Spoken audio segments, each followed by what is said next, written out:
Hey, it's PhotOle from PhotOle Photography. Today I will be talking about light meters and how to use one of these.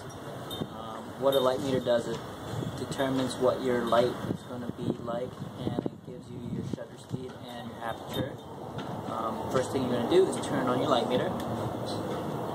Once your meter is on, you're going to tell it what ISO you are going to be using, depending on the type of camera and the type of film you're going to be using. It's going to vary. For this camera, I have a 400 speed ISO, black and white in there, and then for my Polaroid, I have 100 speed ISO. So depending on, like I said, which camera you're going to use,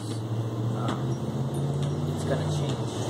So if I wanted to meter for this camera, I'm going to change my ISO to 100, and then I am going to tell it what shutter speed I would like to use. I actually want to shoot 50th of a second, because this camera shutter speed, it goes from 400, 200, 100, 50, 25, so increments of 25.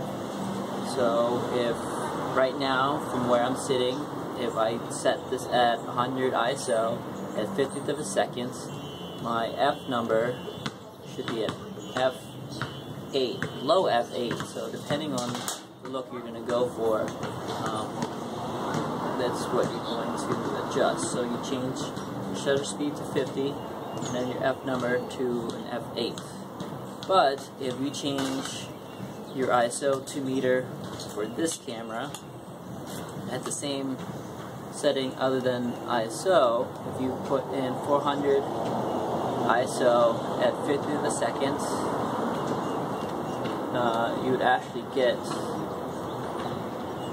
well, you're going to change it to 60th, because this one doesn't have a 50th of a second. It has 500, 250, 125th, 60th. So we're going to do 60th of a second at F11. So you can see the different changes that you will get depending on the ISO. So higher ISO means it is allowing more light in, and it's more sensitive to light. So that's why your F number goes up versus lower ISO, and it's less sensitive to light, so your F number is lower.